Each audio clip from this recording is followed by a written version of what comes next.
Tonijs Volfs pasakas naksniņai. Lasa mama. Mākoņos tītā pils. Vai zini, kur dzīvo miegarūķis? Tālu, tālu, augstā kalnā, kas paceļas virs mākoņiem. Jo tuvāk zvaigznēm, jo labāk nāk miegs. Rūķis dzīvo pavisam viens, tikai putni, kuri lido ļoti augstu, dažkārt ierodas pie viņa ciemos. Pavisam maz ir to, kam bijusi laime tikties ar miegarūķi vaigu vaigā. Tomēr ikreiz, kad vakarā sāk nākt miegs, acis lēnām aizveras un galva kļūst smaga, varam būt droši, ka miegarūķis ir kaut kur tepat līdzās. Tikai netrokšņo, lai nepulkinātu miegarūķi. Kad viņš krāc, tad parasti sapņo vissaldāko sapnīti. Šī rūķa guļamistaba, pati lielākā un svarīgākā istaba visā mājā. Un kā gan citādi, miegarūķim kārtīgi jāizguļas, un viņš zina, kādai jābūt labai gultē.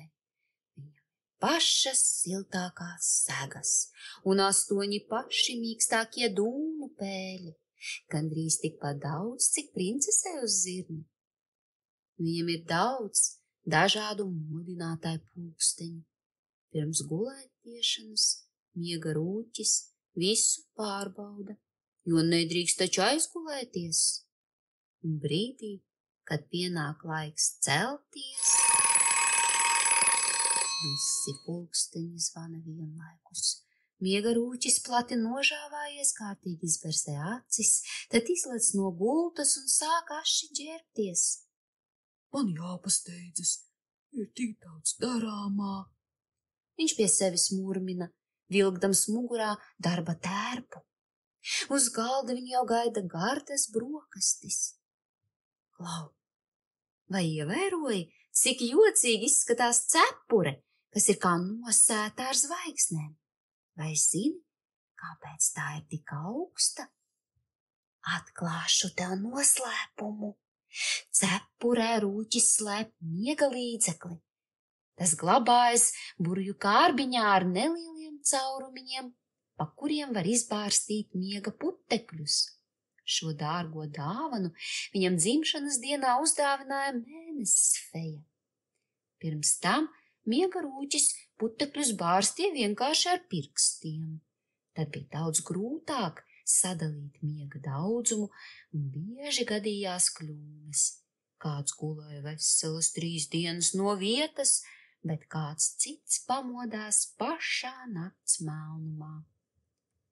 Saule jau grasās norietēt. Tuvojas brīdis, kad visiem meža zvēriem jādodas pie miera.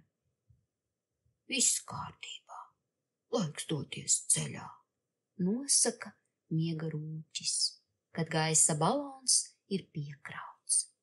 Laimīgu ceļu! Lai labi veicas ar putekļu kaisīšanu! Burvju putekļi.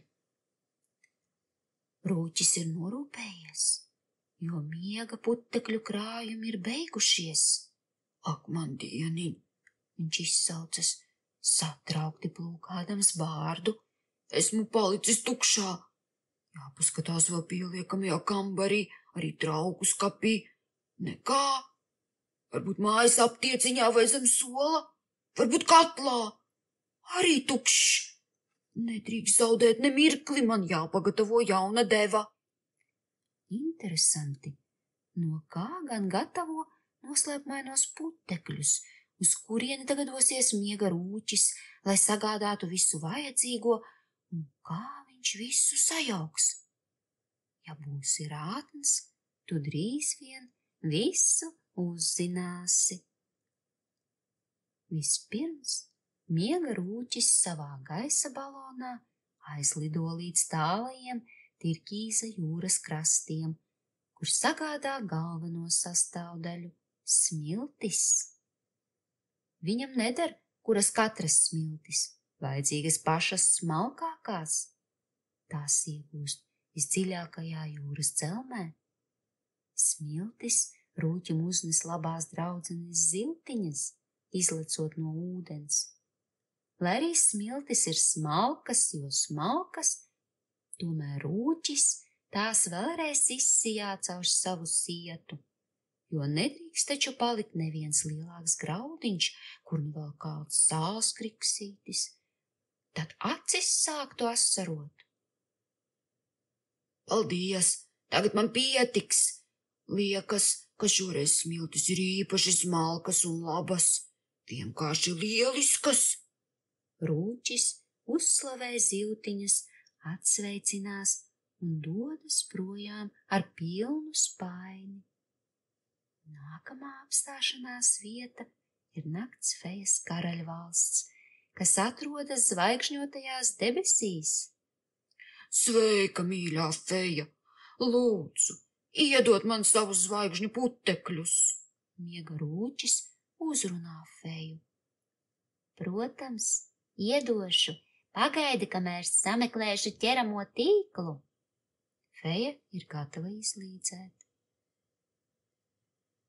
Tad feja sāk laidelēties ar spilvendrānu rokās un savāc tajā zvaigžņu putekļus, kas vajadzīgi ilgam un saldam miegam.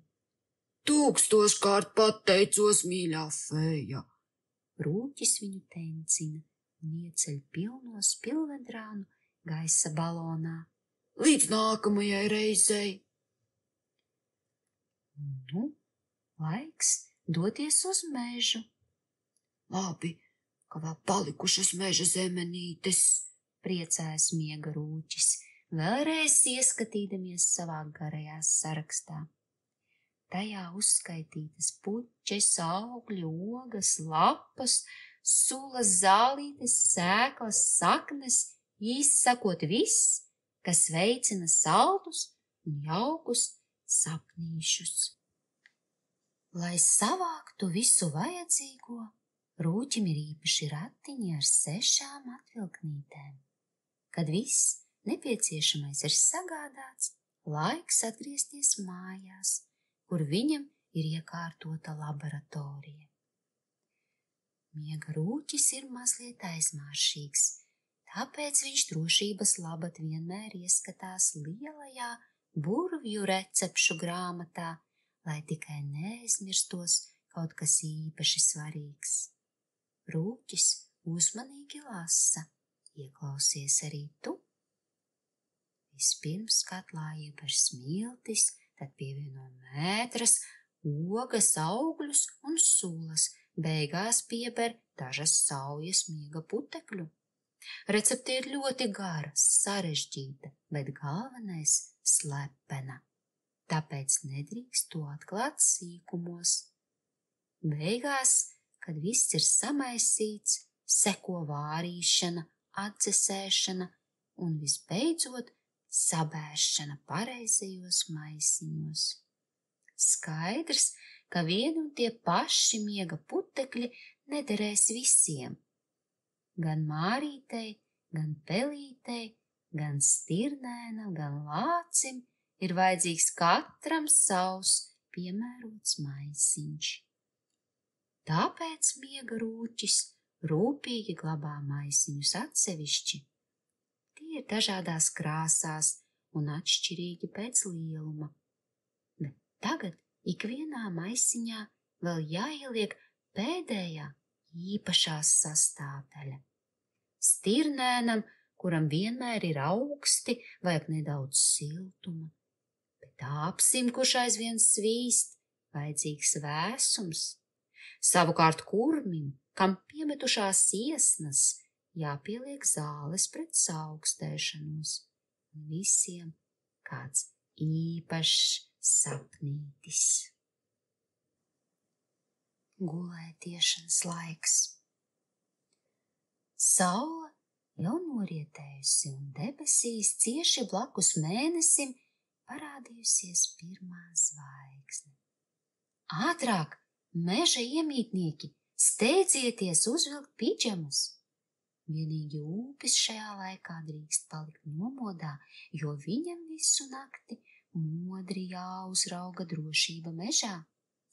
Ar savām lielajām apaļajām acīm Upis labi redz arī tumsā. Tomēr, taisnību sakot, viņš redz tikai gandrīz visu. Piemēram, gaisa balonu, kas klusu piezemējies aiz lielā dižskābāža, Upis nav pamanījis. Viņš nav arī dzirdējis mazliet aizsmakušo balsi. Ir vesmezgls jānostiprina ap sakni. Es nevēlos skriet balonam pakaļ kā viņu vakar. Upis nepamanīja miega rūķi, toties Jāņtārpiņi gan viņu labi redzēja, jo ar savām mazajām laternām viņi apgaismo rūķa ceļu mežā. Katru vakaru miega rūķis vispirms dodas uz Lāču mammas māju. Lācens ir patiešām mīļš bērns un pelnījis man uz labākos miega puteklīšus.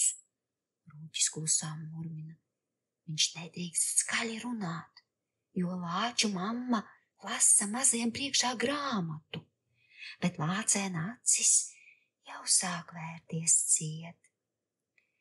Reiz bija, Lāču mamma sāk lasīt, Rūķis uz brīdi apstājas, lai paklausītos.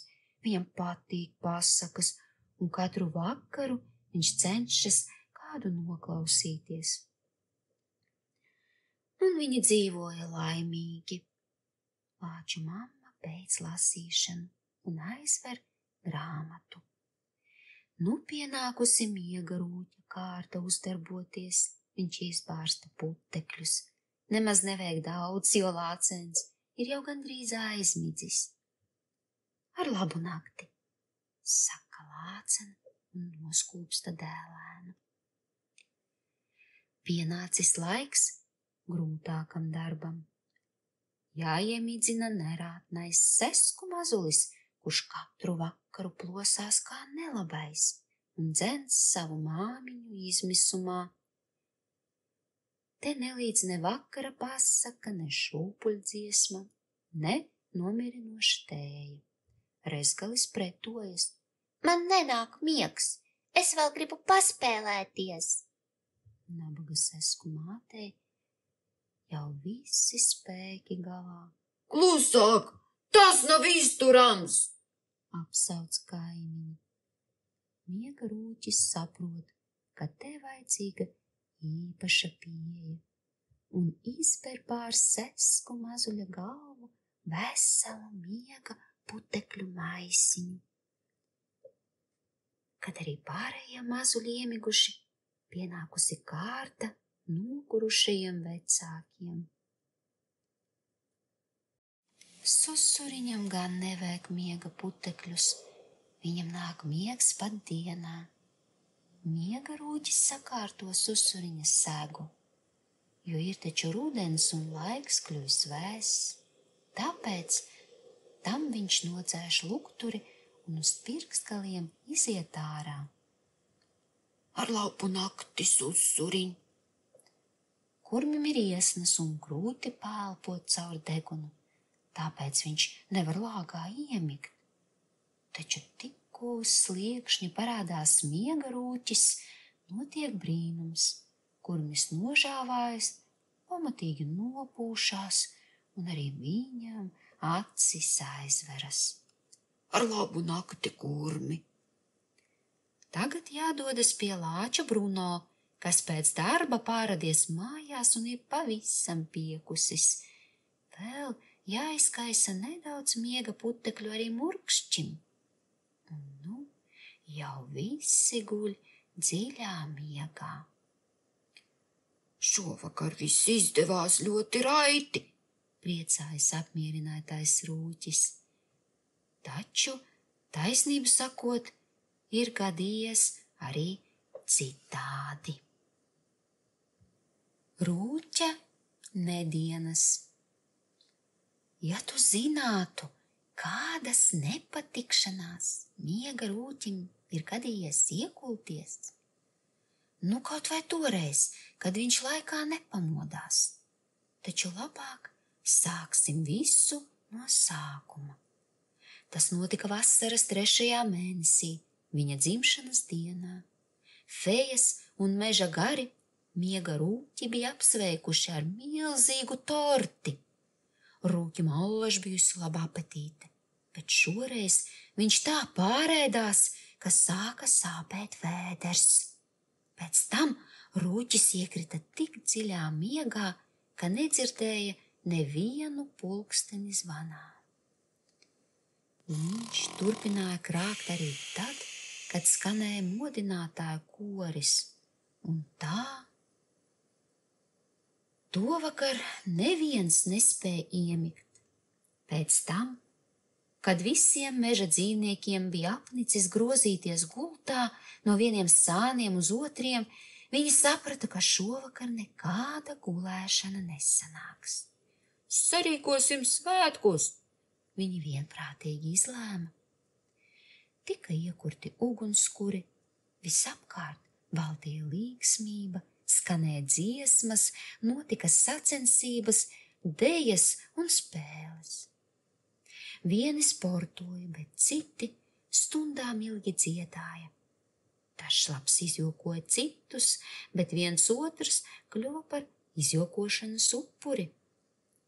Skaidrs, ka nākamajā dienā visi bija pagalam gurdeni un sliktā lomā. Neviens nespēja izskaidrot, kas īsti bija atgadījies. Un kā bija toreiz, kad dienas laikā lidojot pār mežu, rūķis nepamanīja caurumu miega putekļu maisiņā. Tralalā! Rūķis bezrūpīgi dungoja, kamēr gaisa balons lidoja uz naktsfejas karaļvalsti, lai saņemtu īpašus zvaigžņu putekļus. Pa to laiku putekļi no caurā maisiņa sasniedza dzīvniekus, kas bija aizņemti ikdienas darbos. Bija tirgus diena, un zvēru pulciņš bija sapulcējies paklausīties orķestri. Taču drīz vien visi sāka žāvāties. Miegs, žāvājās Sāpsis un nolikās pagulēt turpat uz taciņas. Būs mazliet jānosnaužas, galva pavisam smaga, noteica Lācis. Arī viņš aizvēra acis un sāka krākt. Taču tas nevienu netraucēja, jo dažās minūtēs visi bija cieši aizmiguši un atmodās tikai nākamajā dienā. Vēl bija arī tāds gadījums. Palaidnīgais meža gariņš Šķelmis bija izdomājis pamatīgu joku.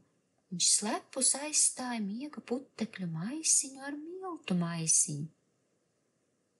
Miega rūķis, kā parasti, pēc vakara darba devās pastaigā pa mežu. Tomēr nezinu, kāpēc tonakt visiem bija grūti iemigt. Nākamajā rītā meža iemītnieki iznāca no savām mājām, gluži kā apsniguši, ar baltām galvām. Zaķenes kundze, vai jūs esat iepūderējis frizūru? Vaicāja bruņurupucis.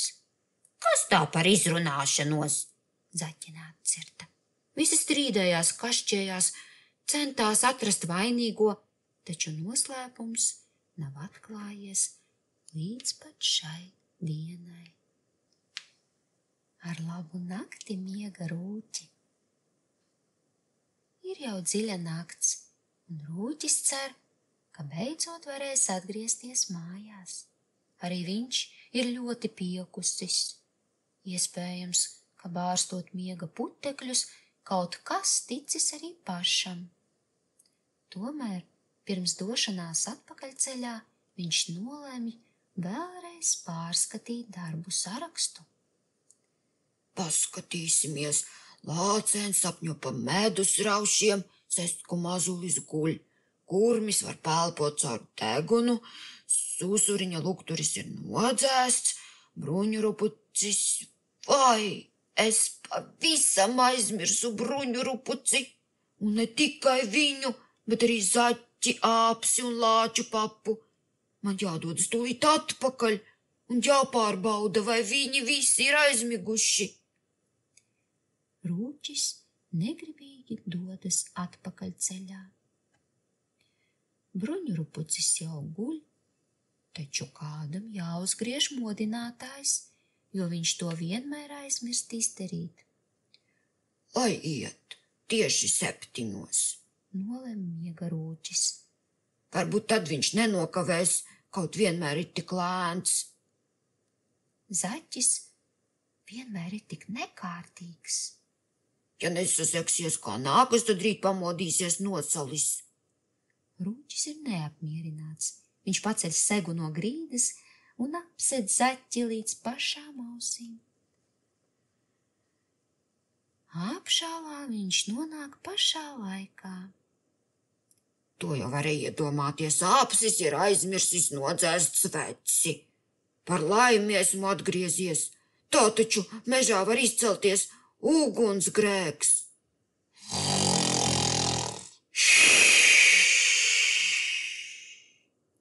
Vai dzirdi, kā krāc lāču papus? Nabaga lāču mamma, te tev būs ausu aizbāžņi. Visi sen jau guļ. Nakts drīz beigsies, koku galotnēs samanāma rīta blāzma, kas vēsta par saulēkta došanos. Pirms došanās pie miera miega rūķim vēl jāpaveic beidzamais darbs. Pienācis laiks iemidzināt ūpi, kurš nu pat ir pabeidzis savu naktsmaiņu. Ūpi iemidzināt nav nemaz tik vienkārši, jo vecais putns aizvien cenšas novilcināt gulētiešanas laiku un atgriešanos savā ligstā. Taču šovakar rūķim vairs negribas ilgāk gaidīt. Uzkāpšu augšā un nolikšu viņu gulēt, ar labu vai ar ļaunu. Nav nemaz tik viegli, viņš noelšas. Neesmu vairs tik jauns, lai kāptu kokos. Miega rūķis lēnām un nemanāmi uzrāpjas līdz ligstei un izskaisa nedaudz miega putekļu.